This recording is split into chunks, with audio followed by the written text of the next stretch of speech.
En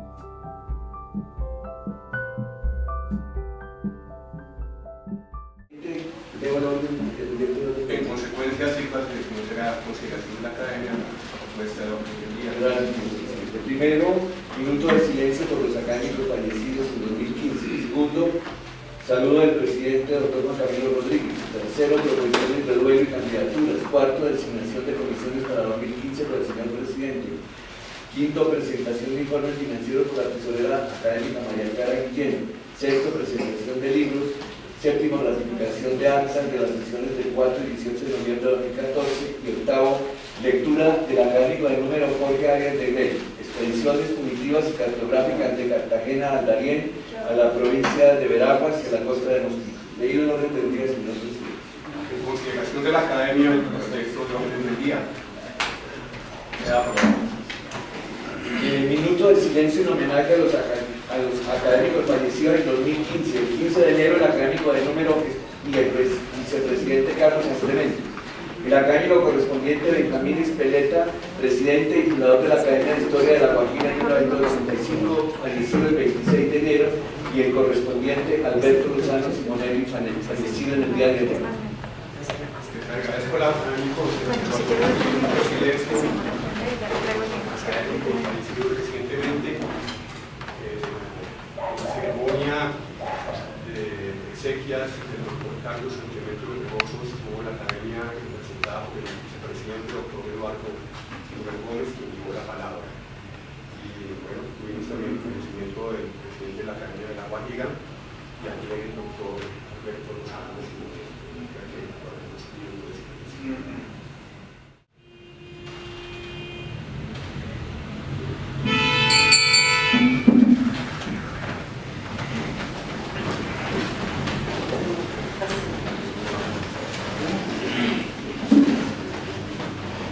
Saludo del señor presidente doctor Juan Camilo Rodríguez.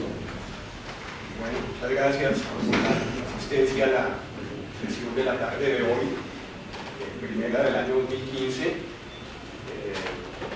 Obviamente la academia tuvimos un periodo de receso, de vacaciones, pero iniciamos actividades ya hace algo más de un mes, y durante este tiempo y final del año pasado tuvimos algunas actividades particularmente administrativas o de avance de los diferentes proyectos de la academia, diferentes órdenes que quisiera mencionarles para que ustedes queden plenamente enterados del avance de las actividades.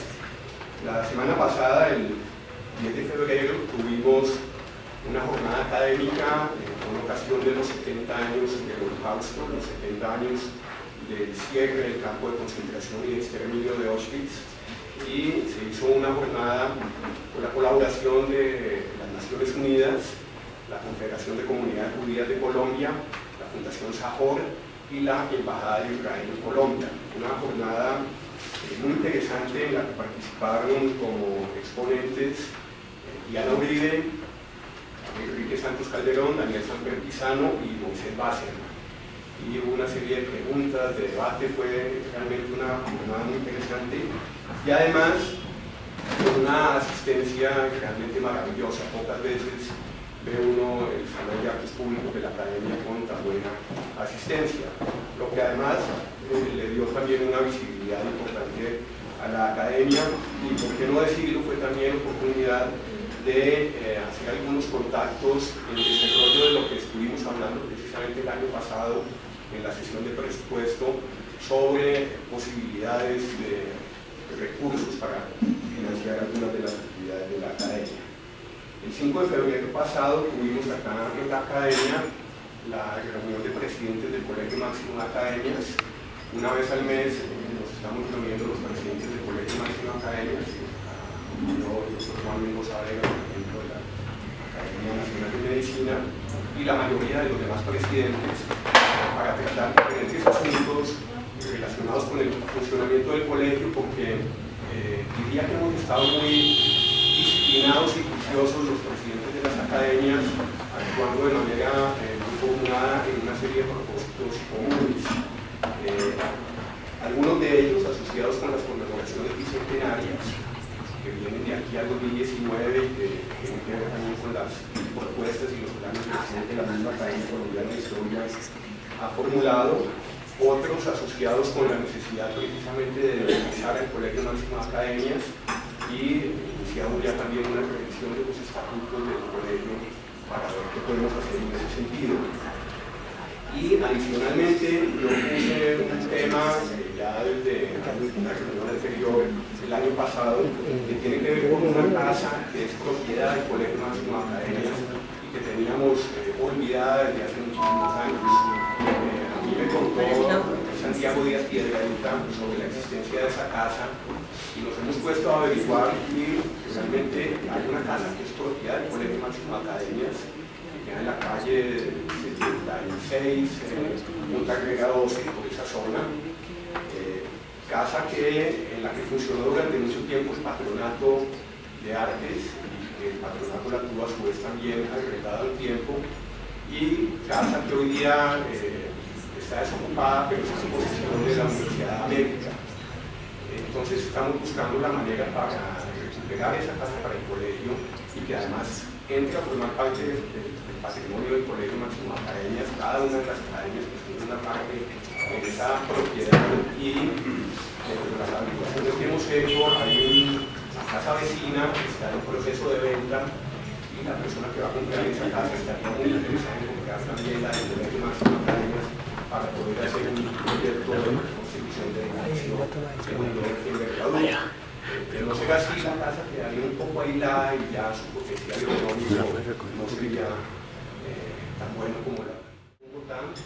Estén convocados aquí en la Academia Colombiana de Historia para discutir problemas comunes, temas de investigación, iniciativas, frentes de trabajo que van a ser de interés para las diferentes universidades.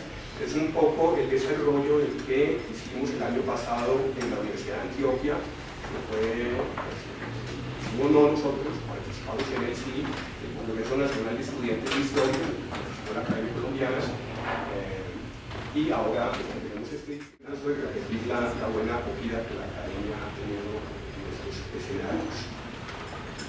Enseguida vamos a entregar algunos de los libros recientemente publicados por la Academia, la sección de presentación de libros, el de Elena Vierne sobre las diferentes circunstancias, especialmente en la relación para la cohesión con el Banco de la República, que habían generado algunos inconvenientes que simplemente fueron sorteados y que pudo ser publicado. Carlos Arango Vélez, de los Jueces de Leyes y de Acción Pública, la compilación de escritos de Arango Vélez, muy interesantes. Y el Boletín de Historia de Antigüedades, número 858, que como verán ustedes, lo revisamos completamente en su carátula, en su diseño, su tipografía, y obviamente no solamente son ajustes de tipo cosmético, sino también lo que desde tiempo atrás hemos venido avanzando desde la presidencia del doctor Gaviria cuando iniciamos el proceso de indexación del boletín y de envío de los artículos para evaluación por pares académicos. En eso hemos avanzado con toda la seriedad del boletín de la mano del señor Ricardo Fernández González, y tenemos ahora un boletín que se acerca bastante a lo que nos propusimos desde el comienzo, así que tuviera una mayor cercanía a los journal académicos de su campo. Incluso pues en el mismo diseño. El boletín ha avanzado también en el proceso de indexación, pero sobre esto debo señalar que Conciencias suele cambiar las reglas del juego, ha vuelto a cambiar las reglas en los procesos de indexación e incluso han anunciado que es muy posible que desaparezca Publindex. Entonces, eso de todas maneras no quiere decir que hayamos perdido el tiempo, porque no se puede ponerle evaluación por pares externos al boletín y todo lo que hemos generado en términos de comités y demás ha sido muy valioso. Vamos entonces, en caso de que lo de Presidencias tenga ese tipo de cambios, a iniciar los procesos de indexación en las bases de datos internacionales, el Redalig, la Index, Cielo, en fin, Scopus, todas estas bases de datos en las que según los niveles de cada una de ellas podamos ingresar, pero eso va a ser muy valioso para la divulgación y visibilidad de los trabajos de los académicos y en general de quienes publican en el boletín, y sobre todo para que un mayor número de personas se sientan atraídos para presentar sus trabajos al boletín. También quería señalar que en libros que están en este momento en camino, el boletín 859, publicada el libro sobre los colombianistas de Victoria Peralta y Michael La Rosa. Recientemente iniciamos un convenio de coedición con la Universidad del Rosario y con la Universidad de Antioquia para publicar un libro que es la primera tesis doctoral de la Facultad de Derecho de la Universidad del Rosario, un libro de la profesora investigadora Diana Arroyave sobre la revolución del cura Botero en Antioquia, una tesis muy buena. Quería señalarles también que este año, en este momento, hay un proyecto de resolución del Ministerio de Cultura para declarar el año 2015 como el año de Antonio Nariño. Y en virtud de eso, una serie de actividades que un poco tardíamente están iniciando el Ministerio de Cultura en ese sentido. Para citar a una reunión de la Biblioteca Nacional y también de OMA, Café Mileto, que ya había venido en alguna ocasión, pero ahora parece no estar tan interesado.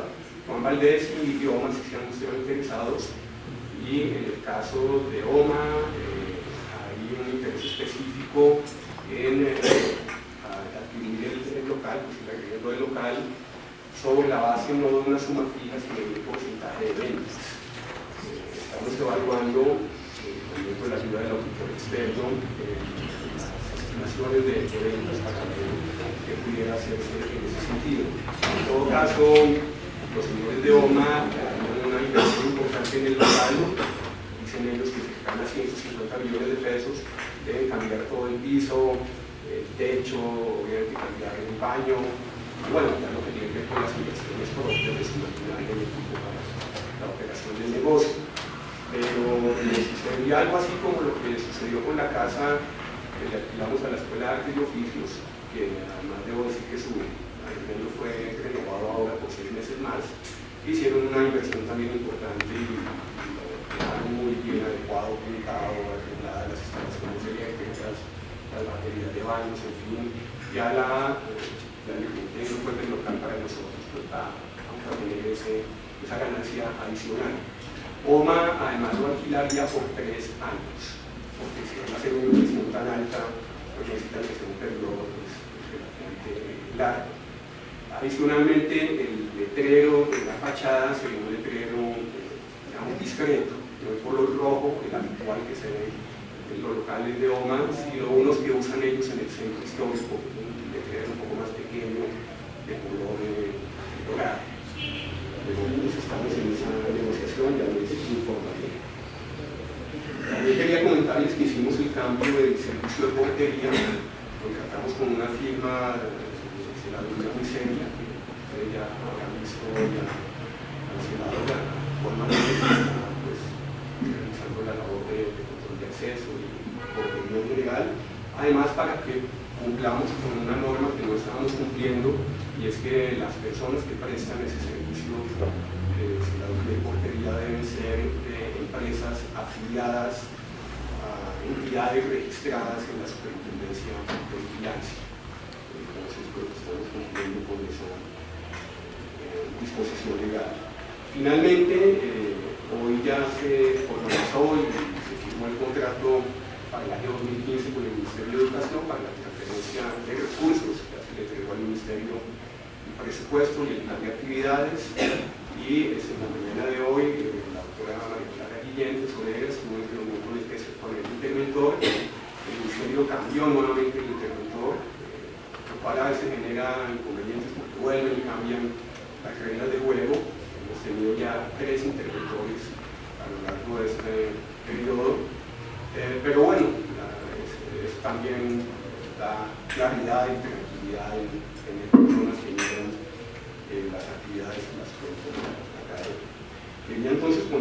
Cancillería en todas estas actividades recientes y, como les dije al comienzo, desear pues un buen año académico.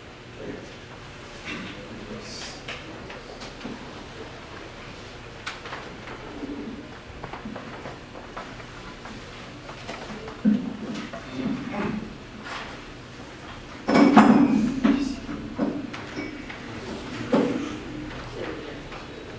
Tiene la palabra, doctor Javier. Gracias. Es que como hay un punto de orden de día sobre la presentación del libro, yo quisiera aprovechar para entregarle a la academia una publicación de Roberto Quevedo que me llegó por conducto del embajador de Uruguay, de Paraguay, así, que es lo que es miembro de la academia, y que se denomina Los Venegas de Córdoba en Andalucía y las Venegas Roses en Asunción del Paraguay del siglo XVI. Y por otro lado, hacer la entrega a la academia de mi nuevo libro, La desintegración del archipiélago de San Andrés y el fallo de la Corte de La Haya, que fue presentado en el Club de Abogados el pasado 4 de diciembre en compañía de muchos de los aquí presentes. Es una obra, naturalmente, que me llevó muchos años de investigación y incluye los últimos acontecimientos sobre la controversia con Nicaragua. Son 25 capítulos y hago entonces entrega del libro a la biblioteca. Le agradezco mucho, los sumamos aquí a los que tenemos para presentación de libros. Como usted, pero no hay inconveniente. Lo felicito pues, por su nuevo trabajo. Usted bien lo hizo, muchos de los presentes lo acompañamos en la presentación del libro del Club de Abogados, en la que usted habló, y los otros conferencistas hicieron una muy buena presentación también del diferendo de la problemática y de los escenarios posibles que ha generado usted. Muchas gracias y felicitaciones de nuevo. El punto 3, proposiciones de duelo y candidatura. En la mesa tengo las siguientes proposiciones. Primera, acuerdo número 1 de 2013 por el cual se rinde un homenaje a la memoria de un académico de número. La Academia Colombiana de Historia, considerando que el pasado 17 del año en curso falleció en Bogotá el académico de número don Carlos San Clemente. Había nacido en Cúcuta, norte de Santander, en 1922, descendiente directo del presidente de Colombia, Manuel Antonio San Clemente. En su trayectoria profesional se destacó como ingeniero civil de la Universidad Nacional, donde ejerció la docencia. Como ingeniero especializado en el diseño de proyectos hidroeléctricos, laboró en Brasil, Turquía, Argentina, Uruguay y Paraguay. En Colombia creció el Instituto de Fomento Eléctrico Nacional de 1958 a 1962, en la segunda presidencia del doctor Alberto Lleras Camargo. En 1962 ingresó al BIN y desarrolló una activa labor como evaluador y proyectista en varios periodos. Se afirmó muy esclarecedora su participación.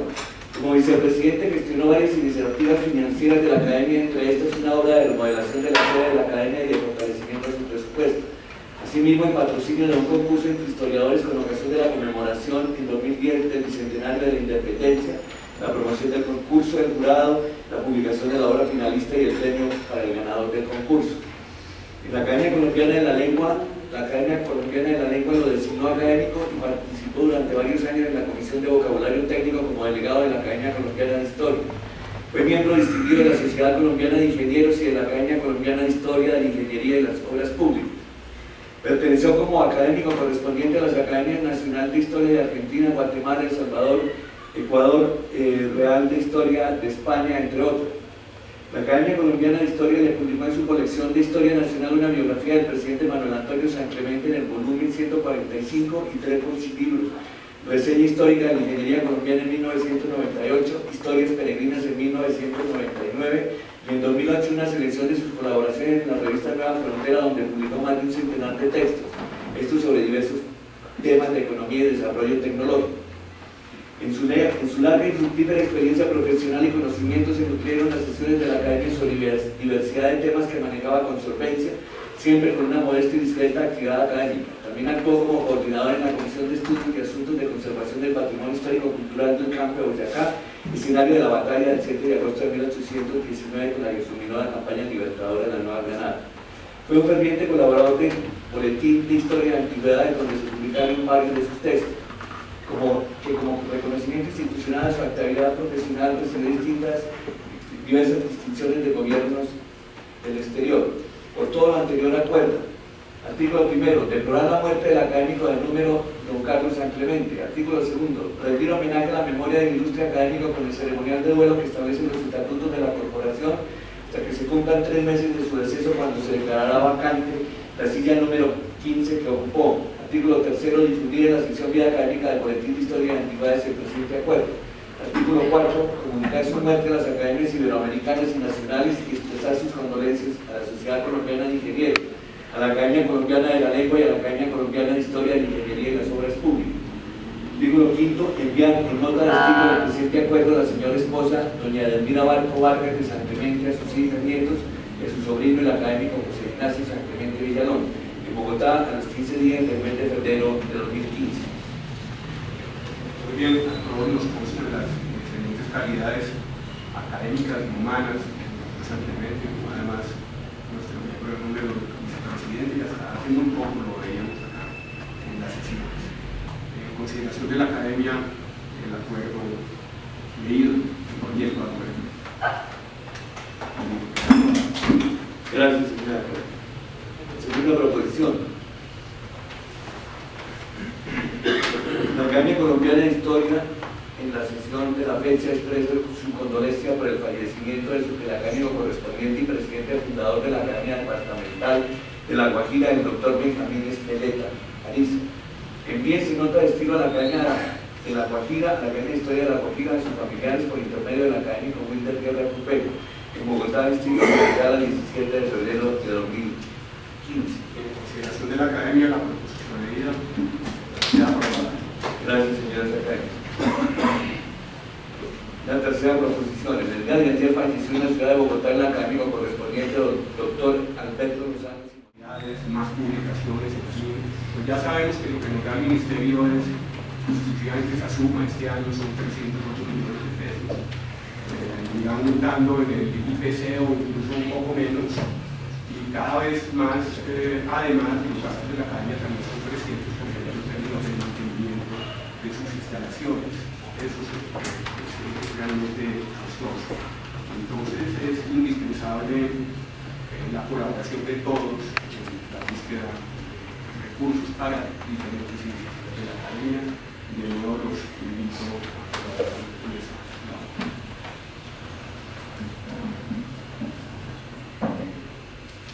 El académico Carlos José Reyes se excusa de no haber podido participar hoy, que tenía un compromiso fuera de la ciudad, pero él quiere reunirse con las directivas de la academia y está programando una estrategia de financiación a través de una bolsa de proyectos. Para el efecto, me volvió a insistir en que era bueno que los académicos leyeran las actas de las dos sesiones, la del 4 de noviembre y la del 18 de noviembre, que hacen referencia a estos temas y que serán debatidos más adelante. Pasamos al sexto punto, que es presentación de libros. En primer lugar, la presentación del boletín de Historia y Antigüedad número 858. Hicimos la presentación de las publicaciones de la academia que se están entregando en este momento y es para todos ustedes, pero quiero pedirle el favor al padre Fernando González que haga la presentación del boletín.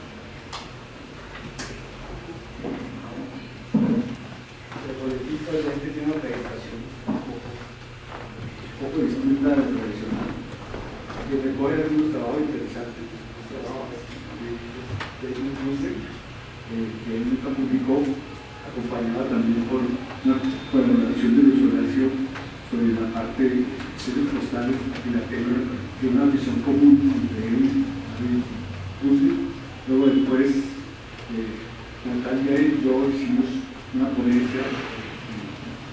de esas revistas, buscando un poco la producción reciente de los revistas de antigüedades, todo esto tenemos trabajo, por ejemplo, el proyecto que sigue trabajando muy bien, toda esta historia social, abuelos de la Mure, de Nuevo Rey de Granada, trabajo de Amin Key, muy interesante de sangre, trabajo también de Roberto Pineda, que ha sido prácticamente coautor de tanto en los guiones, que ha sido una ayuda muy importante para nosotros. El trabajo de Santa Librada, el caminante, ustedes recuerdan que representó a muy interesante. El trabajo de Francisco Barbosa sobre discusión sobre casos antes Providencia, la diplomacia partida, y también recuperamos, digamos, el discurso del 12 de octubre con Sánchez, interesante, y tenemos dos crónicas interesantes. Teresa Morales sobre la historia de la televisión, y prácticamente muy cercano a toda la historia de Fernando, la televisión, y de todos los recuerdos sobre Ignacio Morales.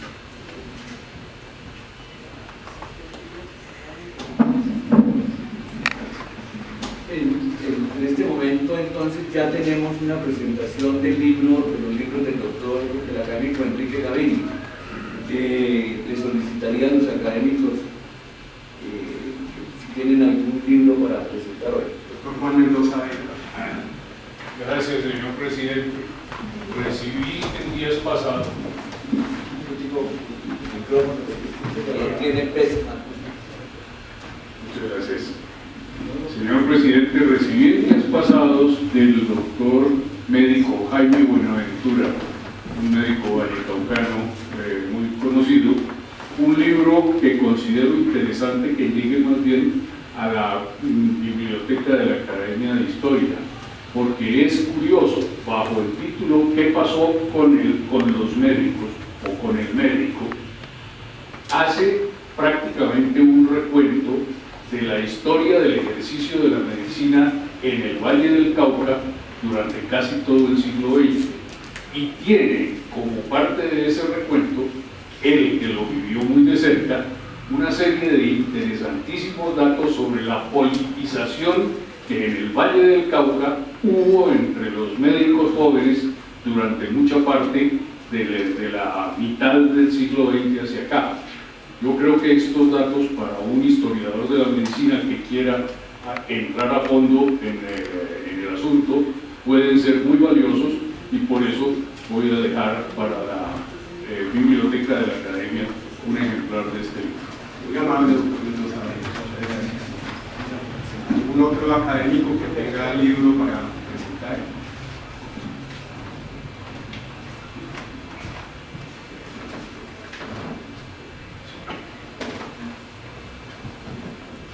Le solicito al doctor Roger Pita si puede informarnos sobre las donaciones que han hecho las universidades Javeriana, UIS, para la conexión en estrategia de la actualización. Sí, pues en vista de las falencias que tiene nuestra biblioteca, que prácticamente se quedó detenida en el tiempo, en los años 80, estoy adelantando una campaña con las universidades que tienen departamento de historia para tramitar la posibilidad de donar sus últimas publicaciones a nuestra biblioteca, y en ese sentido ya respondió la Universidad Javeriana con una generosa donación de 30 títulos. Quiero hacer énfasis que son las últimas publicaciones. Igualmente, el rector de la Universidad Industrial de Santander también acaba de aprobar una donación que está en camino. El mismo trámite se está haciendo ante la Universidad de Antioquia, ante la Universidad del Valle y próximamente algunas universidades de la costa atlántica. Quiero igualmente hacer un llamado a los académicos para que a través de sus contactos con universidades amigas también nos hagan llegar las últimas publicaciones para mirar a ver cómo nos actualizamos en nuestras colecciones. Yo creo que es eso, doctor Luis Horacio, y habría que mencionar también la donación que gestionó la doctora María Clara Guillén. Muchas gracias, Roger. Sí, esta última es una donación que hizo Random House Mondadori, también de cerca de 30 títulos publicados recientemente en temas asociados con las ciencias sociales. De manera que un agradecimiento muy especial al doctor Laurel por esa generosidad y a las universidades que amablemente han hecho también sus donaciones. En Junta Directiva hemos hablado de este tema que mencionaba el doctor Roger Quita, como la Biblioteca de la Academia tiene una brecha de 20 o 30 años de producción historiográfica colombiana, con excepción de los títulos propios, de los títulos de los académicos que se han publicado en otras prensas editoriales, o las donaciones que tenemos hoy, estilo, no sé, el doctor Juan Mendoza Vega. Pero no hemos tenido un programa sistemático de adquisiciones que permita que la biblioteca mantenga su vigencia para quienes vienen aquí a consultarla. Entonces hemos estado promoviendo esta estrategia de adquisiciones vía donaciones con universidades, con editoriales, en insistir en que ustedes nos colaboren también en esta realidad y en la medida de lo posible destinaremos también una pequeña suma de presupuesto para comprar algunos títulos importantes que deban estar en la biblioteca que no podamos conseguir. En el proyecto de acta de la sesión me permitiría hacer una relación de las publicaciones donadas por la editorial Mondadori y las universidades a las que ha hecho mención también el coordinador de biblioteca, el académico Roger Quita. Doctor Luis Horacio, también una colección de varios volúmenes que nos envió el Instituto de Hidalguía de España sobre procesos de Amazonía y procesos de hidalguía, que es interesante, y también pleitos pues, de hidalguía. Eso porque sé que hay hijo del académico Julio César García, especialista en genealogía de varones ilustres de Colombia en el siglo XIX, presidentes, firmantes de las actas de independencia. También tengo, para los que estén interesados, unas impresiones en secretarías si alguien quiere de estos esquemas, de estas genealogías. El doctor Julio César García es ingeniero eléctrico y electrónico, entonces ha aplicado su experiencia a las genealogías y hace unas planchas bastante interesantes. Eso sería entonces el quinto punto, o el sexto punto. Me voy a permitir entonces, señor presidente Rosuelia, hacer una muy breve presentación de las dos actas que están pendientes de las sesiones del 4 y 18 de noviembre. Como se ha acordado, los académicos que intervienen en cada una de las sesiones reciben el proyecto del acta después de que se ha hecho la transcripción, se ha revisado puntuación, muletillas, etc. Y ellos hacen observaciones que recoge el académico secretario y se va consolidando entonces una versión final. El año pasado la Junta, la mesa directiva, me solicitó que se hiciera una especie de protocolo o reglamento debido a que en algunas sesiones hay numerosos participantes y se dilata considerablemente el tiempo de retroalimentación de estos textos, que ha sido un poco la situación del acta número 7, que fue la sesión estatutaria de la Academia, realizada el 4 de noviembre de 2014 para discusión del proyecto de presupuesto de ingresos y gastos de 2015.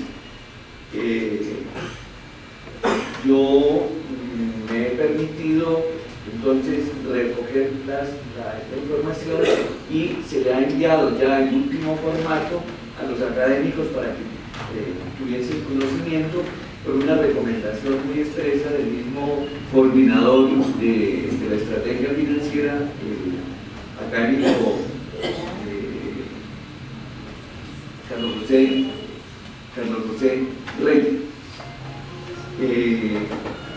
He recibido algunas observaciones de algunos pequeños errores de presentación, como se dice ahora, ortotipográficos de algunos de los académicos, de manera que esta acta básicamente estuvo dedicada a la presentación del proyecto de presupuesto de ingresos y gastos del 2015 y la presentación por la tesorera académica María Clara Guillén. El 18 de noviembre se realizó la última sesión del año y se generó el acta número 8, en la que participaron 11 académicos del número 17 correspondientes. En esta sesión hubo la ratificación de las actas revisadas por los comités móviles del número 1 al número 7. Se hizo la elección de académicos correspondientes, el informe de la Comisión de Candidaturas, y se designaron 3 comisiones para atender temas urgentes. Una de ellas relacionada, ya hizo la mención el presidente, al memorando que se le dirigió por parte del presidente de la Academia Colombiana de Historia y del presidente de la Asociación Colombiana de Historiadores, al señor presidente, al director de Planeación Nacional y a las ministras de Cultura y de Educación. Se ha activado en esa comisión algunos contactos con el Departamento Nacional de Planeación y directamente por parte del presidente de la Academia y el doctor Javier Guerrero de la Asociación. Un papa, sin tener el más mínimo derecho para ello, repartió el mundo desconocido en 2 tajadas, una para la corona de Castilla y otra para Portugal. Otras naciones con igual derecho no le hicieron caso a ese papa y procuraron explorar los territorios desconocidos no ocupados. Yo creo que no es necesario. Es que es para grabar, es para la grabación que se está haciendo. No, pero como lo tienes, como lo está leyendo. Bueno. No tiene nada. No. Póngale yo a ver si le llamo. Pero no me lo meta adelante. No, listo.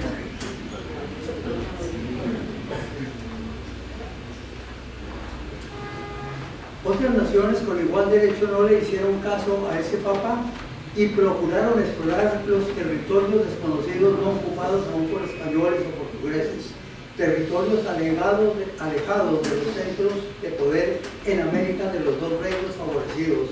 Una de esas zonas entre Portobelo y Veracruz era la llamada Costa de Mosquitos en la América Central. La otra, a medio camino entre Portobelo y Cartagena, era el Darién.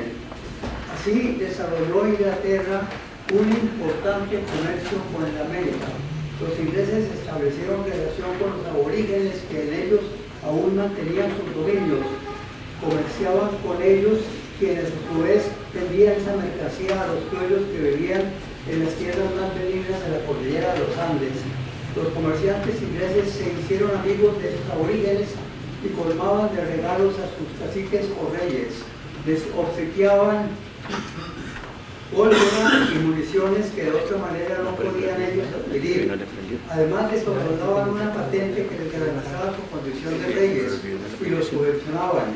Los españoles también les ofrecían ese mismo protectorado, pero los aborígenes preferían a los ingleses que se interesaban por el comercio y no les quitaban las tierras.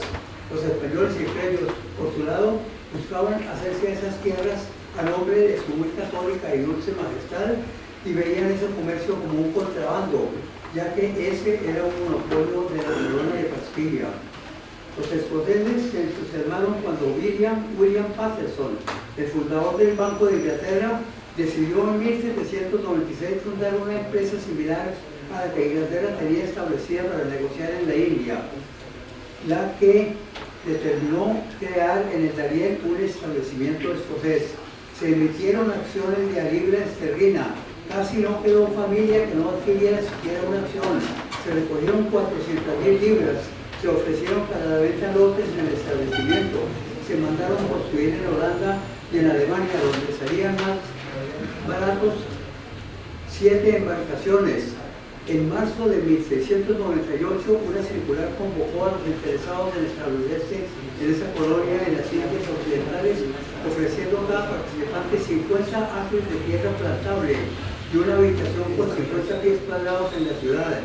Se aceptaron 1.200 personas que se embarcaron en 5 naves engalanadas con la bandera de la Compañía del Darién, un sol naciente entre un cielo rojo y un mar azul. ¿Sería bueno evitar esa luz?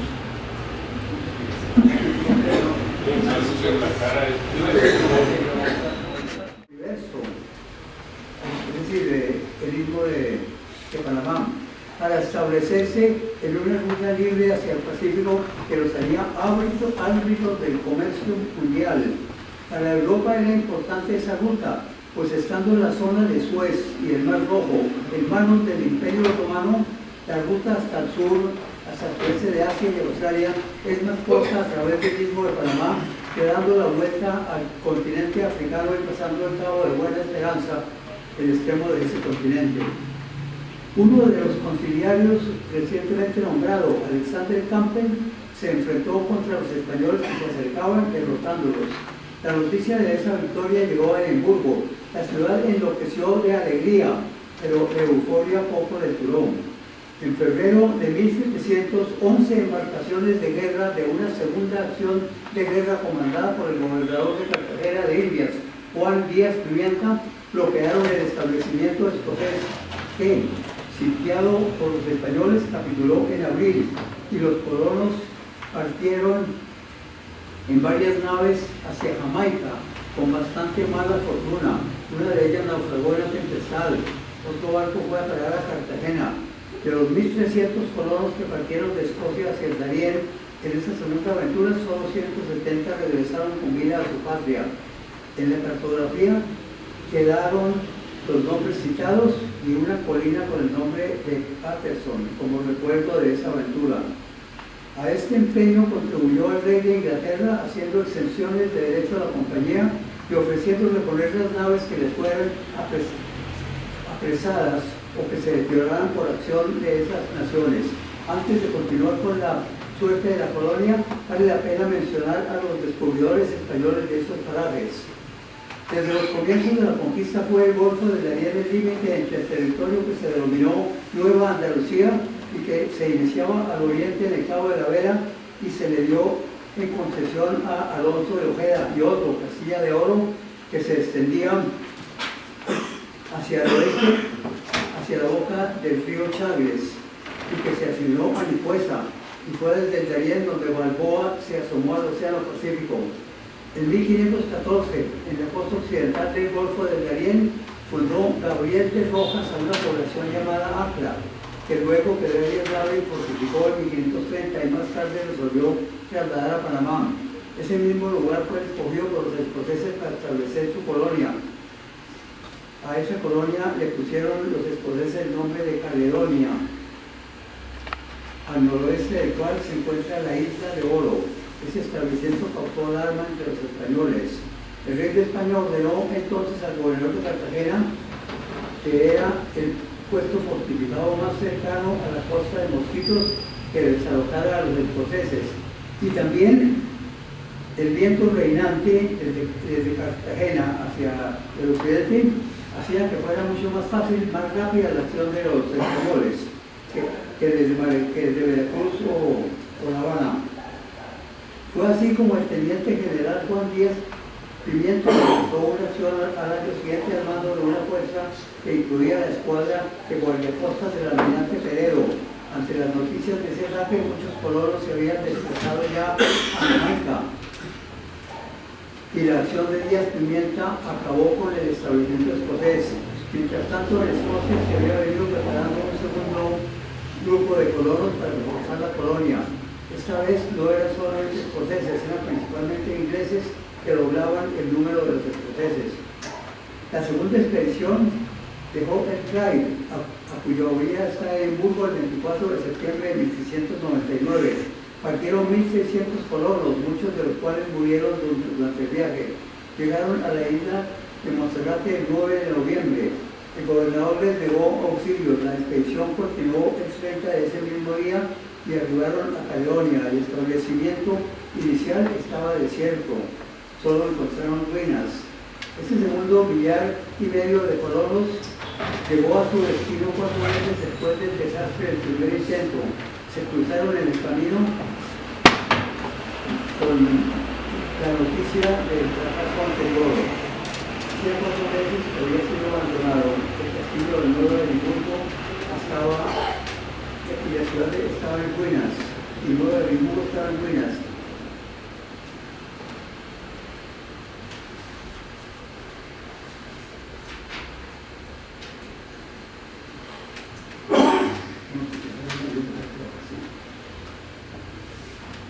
La acción de Díaz Pimienta acabó con el establecimiento escocés.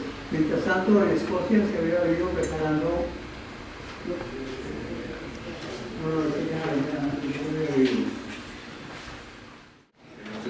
Habiéndose hecho mención a las 2 expediciones punitivas que contra los asentamientos de la compañía de Daniel emprendó con Díaz Pimienta, se pasará a comentar que ya previamente se habían realizado hacia parajes del Darién y la provincia de Veragua y Costa de Mosquitos varias expediciones mostrando el interés de España y su virreinato y cómo desde Cartagena de Indias se reconocían, cartografiaban y vigilaban esos territorios, pero pasado el peligro los abandonaban de nuevo.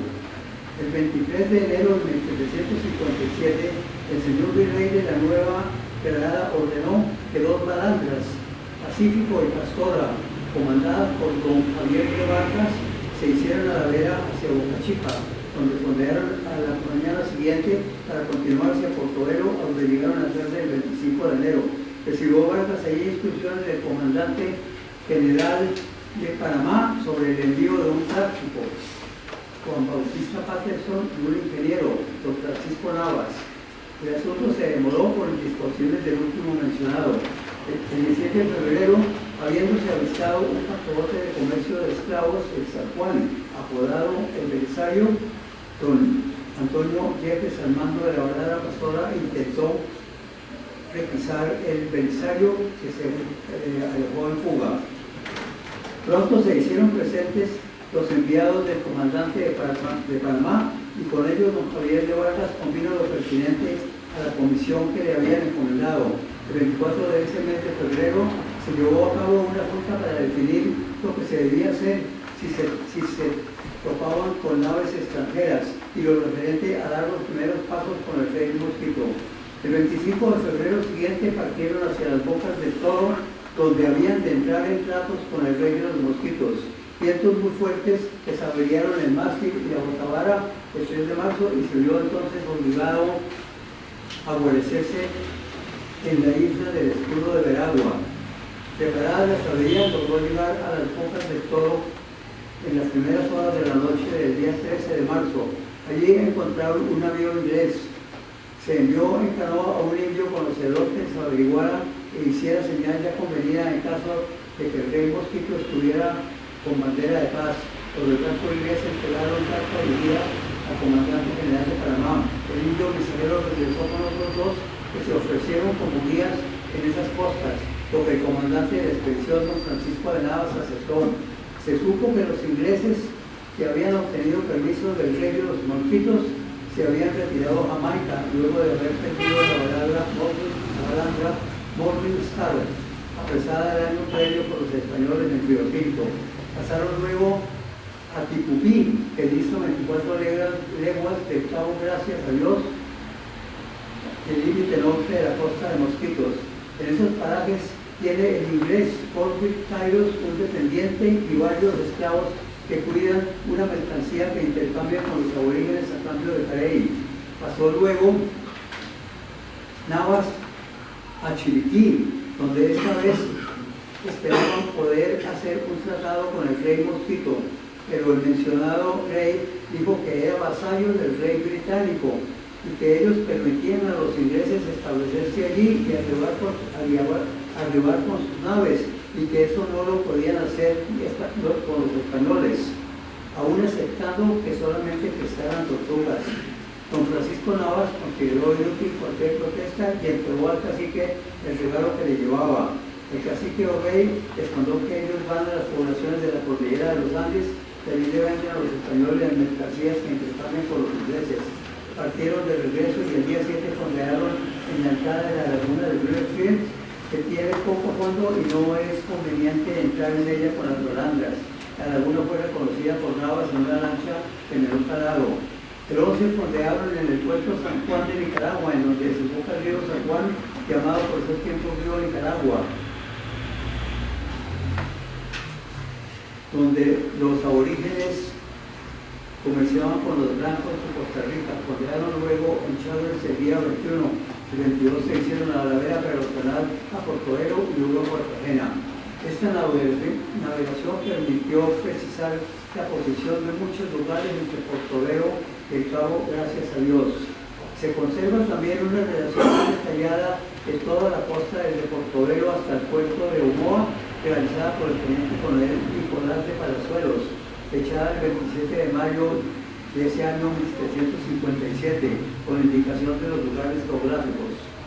4 años más tarde, el teniente de navío Francisco Javier Monti, al mando del jabeque llamado El Galgo, acompañado por la goleta Las Dos Hermanas, partió de Cartagena de Indias llevando a bordo hacia Darién a los ingenieros don Antonio Arévalo y don Antonio Narváez, con la finalidad de elaborar el mapa de ese golfo y la costa de Caledonia.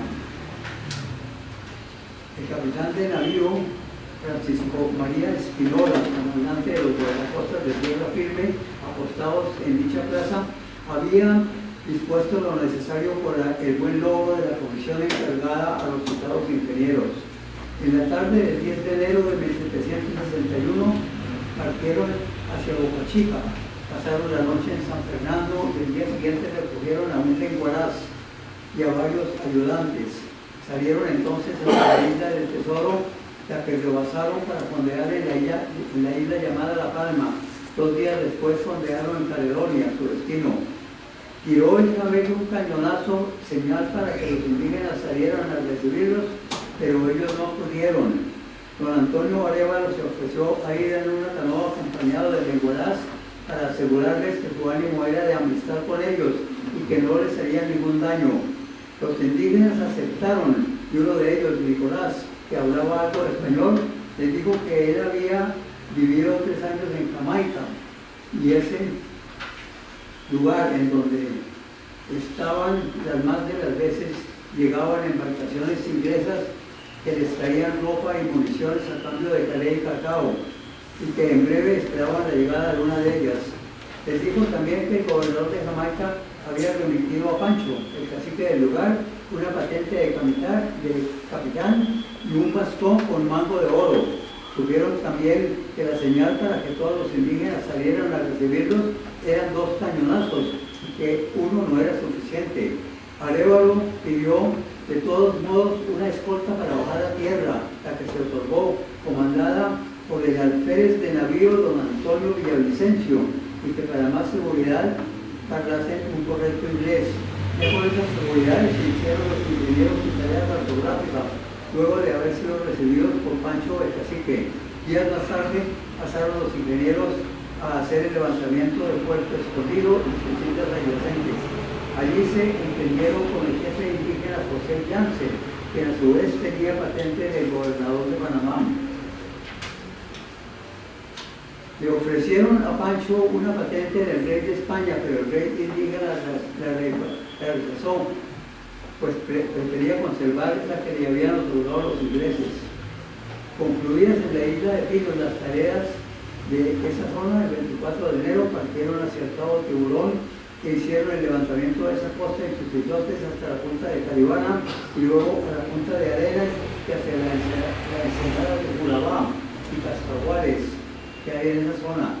De ahí pasaron a la bahía de Candelaria, al río Banana y a la punta de Turba, casi Turbay. El día 7 del siguiente mes fueron atacados por los aborígenes que causaron varias víctimas. Explicaron ellos que los ingleses les recomendaban que no aceptaran españoles, que les quitarían las tierras. Por esas cosas buscaron los ingenieros un lugar apropiado para construir un fuerte, pero no lo lograron. Solo encontraron sitios anegadizos. Estando en la zona del río Caimán como lugar apropiado, se dirigieron hacia estos parajes.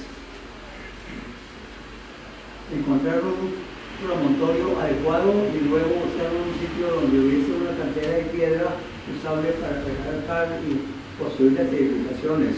Habiendo encontrado, se hicieron a la vela para salir del Golfo. Iniciaron el regreso a Cartagena el 16 de febrero. 3 días después enviaron en la isla Muerte. El 24 avistaron la isla de Barú. 10 días más tarde, el Chameque fundaron Pachica y Arevalo y Nervaje se dirigieron a Cartagena. Esa fue más que otra cosa otra expedición de índole cartográfica. Años más tarde, el capitán de fragata, don Luis Arguedas, inició el 17 de diciembre de 1785 una relación de la expedición que le fue encomendada en su condición de comandante de los guardacostas de tierra firme por el virrey. Conformó en la escuadra la fragata San Antonio de 20 cañones, en la que se le enarboló la insignia, el bergantín Amistad de 14 cañones y la goleta Amable Elena de 2 cañones y 14 pedreros. Lo acompañaba el teniente de fragata don Fernando Murillo, comandante del bergantín, y el 2 de enero siguiente año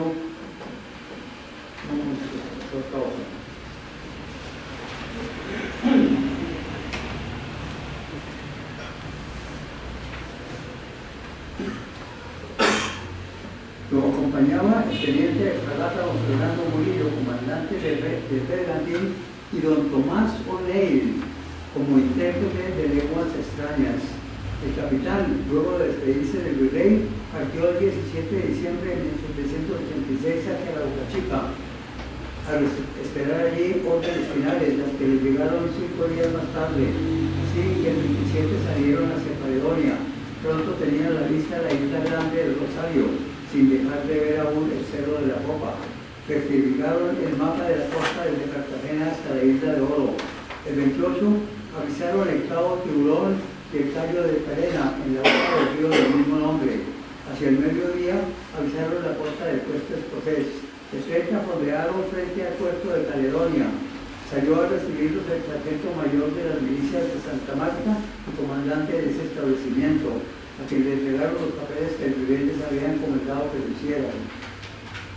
El 2 de enero siguiente año fue con hombres de tropa a reconocer un fondeadero frente a la Isla de Oro. A su regreso dieron informes favorables recomendando tal fondeadero con un buen lugar para instalar una batería de cañones. El 3 de enero fueron a reconocer la Isla de Oro e islas vecinas y comprobaron la calidad de los mapas de esa época españoles. Se llamaba Carolina. En la cartografía de hoy se llama Caledonia. Llegaron allí el 9 de enero y hallaron la fragata San Antonio y el bergantín Amistad y la goleta la Amable Elena, naves del rey comandadas por don Alvedas. Toda la escuadra partió al siguiente día y luego de avanzar la isla Pinos y la cuenca de Manzanillo llegaron a Portobelo, donde partieron el 1 de febrero hacia su destino, que eran las Bocas del Toro. 4 días después avistaron la isla hoy llamada Escudo del Agua, y más tarde la Punta Valiente, después el río Lagartos y la Punta de Brujas, y luego avisaron una fragata inglesa a la que se le dio un cañonazo. Respondieron de esa fragata que venían de la costa de Mosquitos con carga de madera, con el palo de trinquete averiado y escasos de víveres. La fragata inglesa fue ocupada y llevada al puerto por tropas de la guarnición de Boca de Toro. El 18 de enero del 87 salió de Santiago de Veragua el sargento Manuel de Jesús Agencio hacia San Francisco de las Montañas, con orden del gobernador de la provincia de Veragua, don José de Medina Galindo. La expedición incluía al práctico Juan Bautista Pastos y a 2 sargentos.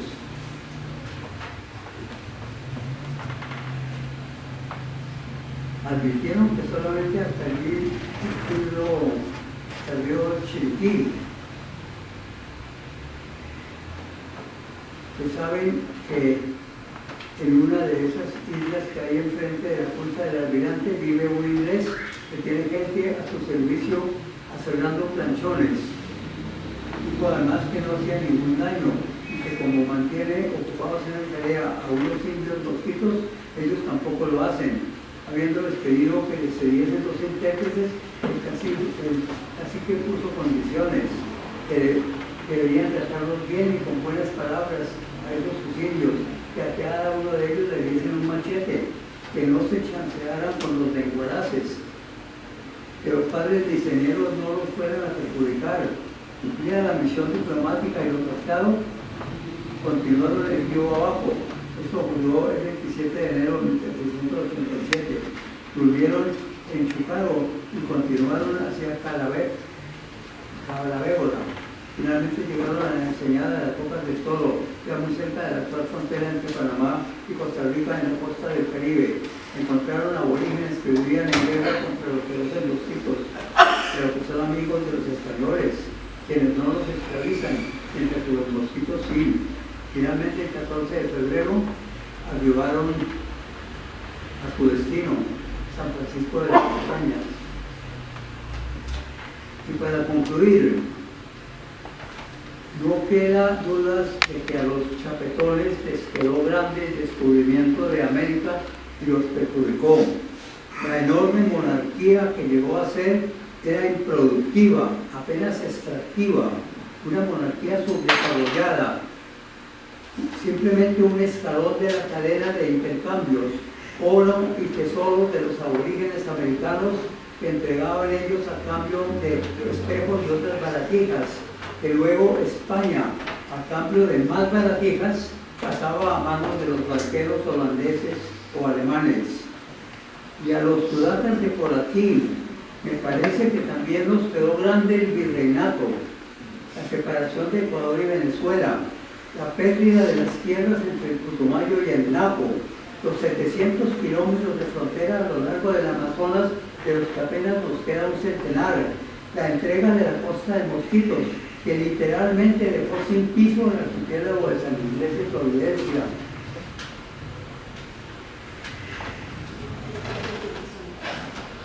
La desaparición, como por encanto, de la provincia de Veragua, parte de la cual era la costa de Mosquitos, la separación de Panamá y después los monjes. Y hubiéramos perdido la orilla izquierda del Orinoco y media Guajira entregada a Venezuela por don Lino de Pombo en el tratado que Venezuela no aceptó porque quería la Guajira completica. ¿Qué tal que lo hubiera aceptado? Y no faltó un personaje, que un presidente de Colombia, aunque se le tiene estatua en Bogotá, que sostuvo que para qué preocuparse por las regiones amazónicas, si allá quienes vivían no profesaban la religión católica ni hablaban castellano. Cuando paso por el lugar en que está esa estatua no me derribo mucho, no quiero que se levante de la silla en que está sentado y me dé un buen coscorrón. Y para colmo de males, no hace mucho, otro personaje. Y en segundo lugar, aunque seguramente lo veremos después al leer su texto impreso, quería preguntarle con las fuentes de su trabajo y de esa investigación. Luego, obviamente, daremos la palabra.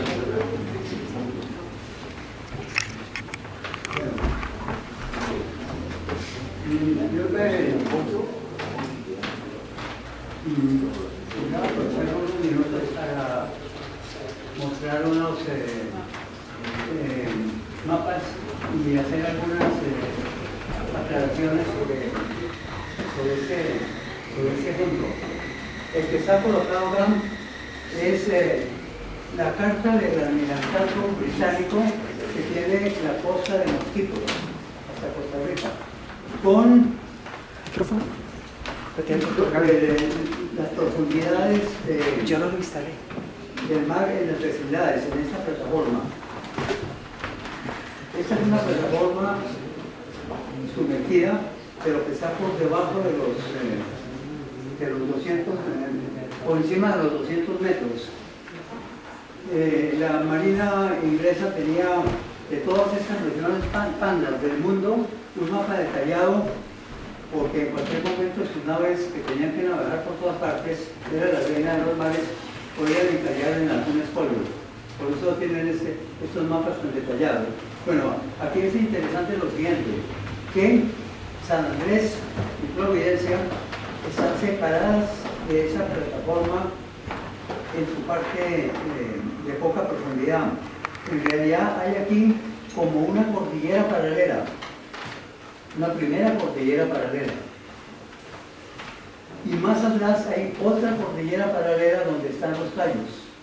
Hasta los tallos colombianos están más al norte. Tenía también otros mapas para... Vamos a ver, yo creo que el primero va a ser este otro.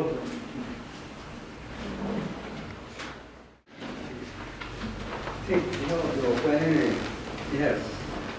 Este mapa tiene aquí la costa de los ricos y esta es la plataforma que está sobre los 200 metros. Aquí se ve perfectamente las dos cordilleras que hay. Y hay después más parte de la plataforma que da contra Jamaica. Resulta que las Naciones Unidas indicaron por un lado que un país tenía jurisdicción sobre su plataforma continental hasta una profundidad de 200 metros. Pero como hay zonas que esa profundidad está muy cerca de la costa, digo que también podían ser 200 millas. Las 200 millas ya cubren a San Andrés y Providencia. Pero que si el país demostraba que geológicamente las plataformas se sentían más, podían irse hasta más adelante. Es decir, Nicaragua puede alegar lo que quiera hasta Jamaica, porque seguirá alegando y seguirá alegando que esta plataforma sigue también con esta y sigue también con esta y llega hasta Jamaica. Lo único que puede trancar a Guatemala, a Nicaragua, es que esta parte oscura que hay acá es una de las dos partes más profundas del océano en el mundo. El foso este foso de Puerto Rico y el foso de las Marianas tiene unos 8.000 metros de profundidad. Pero si a Nicaragua se le da la gana de llegar hasta allá va a poner pereque. Bueno, los otros dos mapas que voy a mostrar son mapas históricos, pero son bastante interesantes. Miremos en el cual sería el primero. Tal vez el primero va a ser este. Mirar este mapa del virreinato, o mejor dicho, de Colombia y Venezuela. Incluye hasta la Guayana. Y esta parte se llama Guayana española, hasta la Guayana holandesa tenía, mandaba el virrey de Santa Fe, hasta la Guayana holandesa. La iglesia era iniciar esta Guayana española. Aquí hay otro asunto que es bastante interesante. En el Tratado de Límites que hubo en 1750 entre España y Portugal,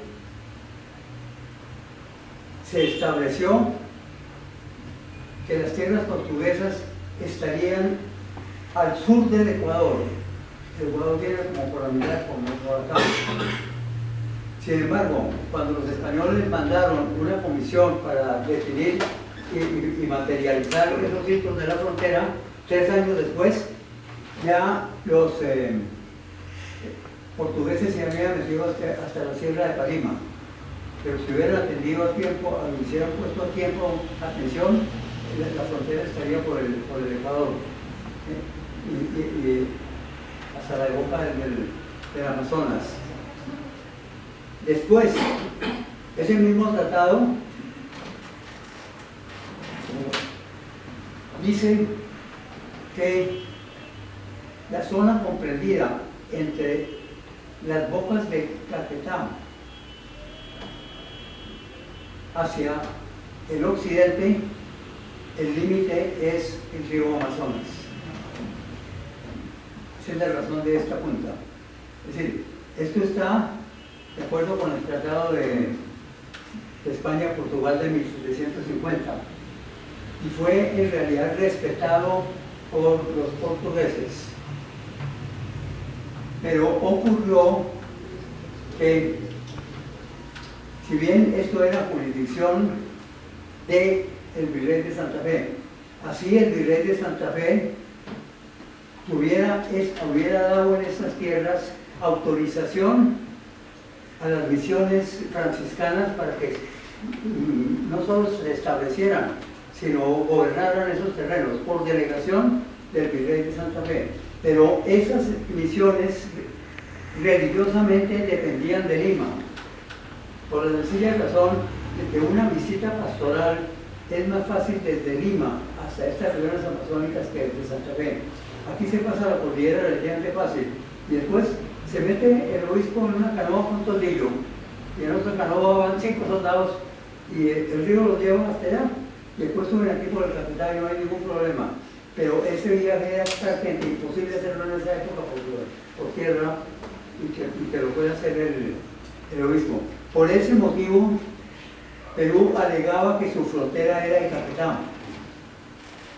Y alegando que su frontera es el Caquetá, resolvió repartirla con Brasil. Y establecieron la línea recta Apocólis-Tabatinga. Entonces el Brasil se quedó con esto y Perú se quedó con esto. Después Colombia logró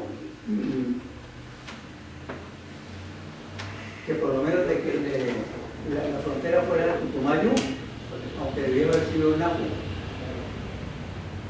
Y como consolación le permiten que moje una patita en el Amazonas. Y entonces tenemos el trapecio, que es esa patita que se puede mojar ahí para meter la patita en el río.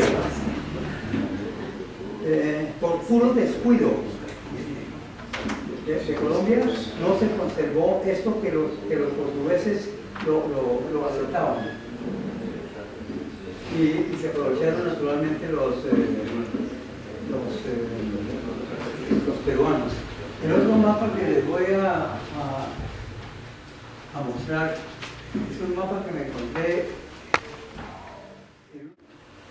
Este mapa es un mapa inglés, no tiene fecha, pero tiene el límite de Don Lino de Combo. Miren que tan lindo era el límite de Don Lino de Combo.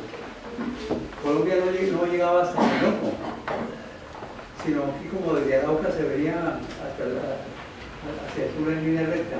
Y miren la Guajira partidita, la mitad para Venezuela y la mitad para Colombia. Es que el tratado no respetó Venezuela porque Venezuela quería completa la Guajira.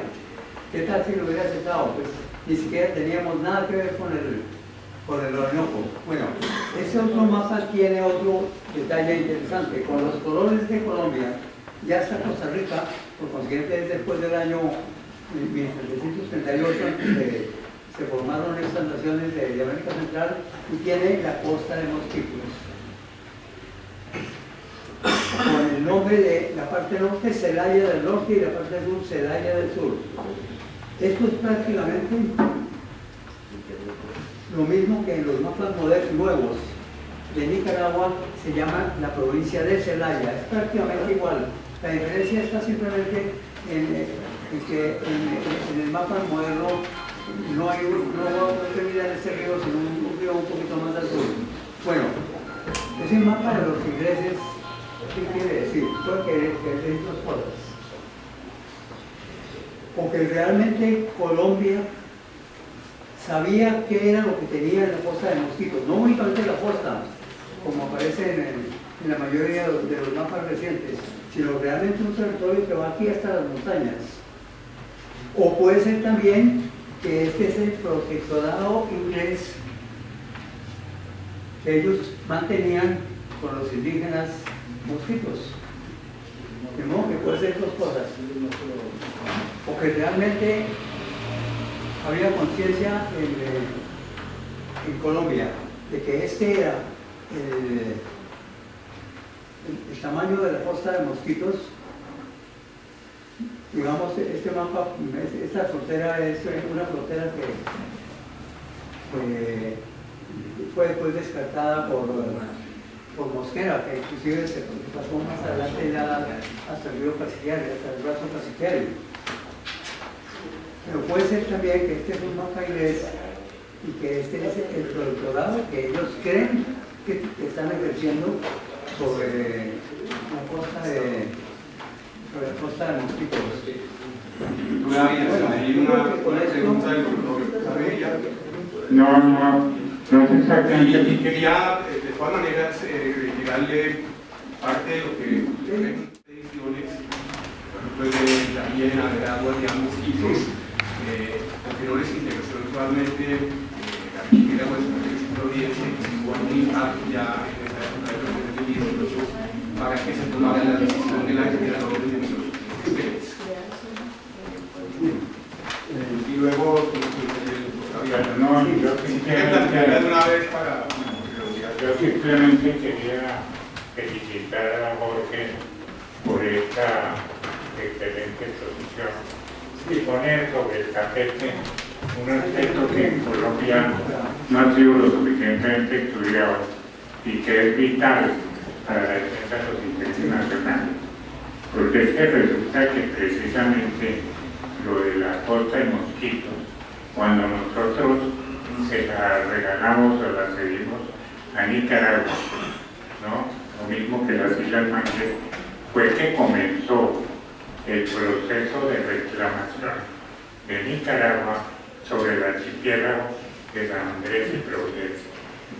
De la conferencia del doctor Arias, yo rescato una cosa que para hoy en día es sumamente importante y que ya en otro artículo publicado en el boletín de la academia, el profesor Blanco lo había tocado de alguna manera, y es que la plataforma continental submarina de Nicaragua y la de San Andrés y Providencia está separada por una fosa como de 75 kilómetros.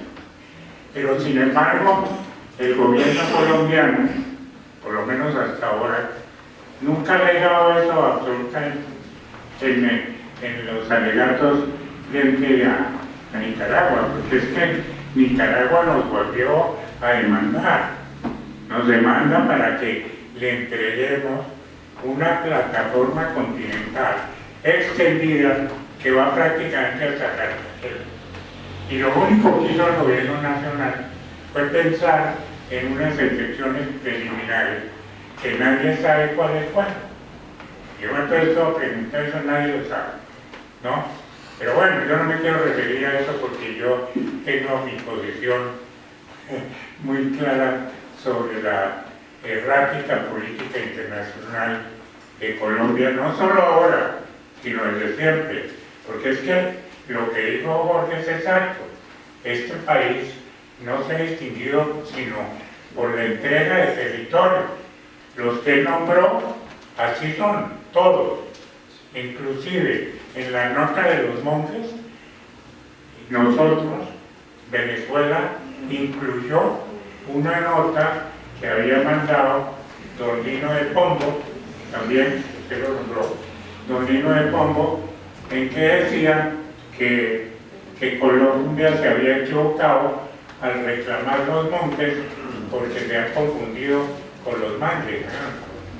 De manera que todo esto, pero ya es muy tarde, podemos hacer otra sesión, pero quiero nuevamente felicitar y resaltar la importancia del tema. Gracias.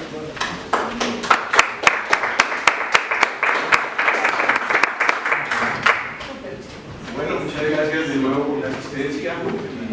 Orden del día. Señores académicos, cordialmente invitados para el 3 de marzo, lectura del académico Roberto Lleras Pérez, y el 17, la segunda sesión en homenaje y en conmemoración del centenario del natalicio del académico y expresidente de la academia, el doctor Horacio Rodríguez Plata. Muchas gracias por la invitación. Señor presidente.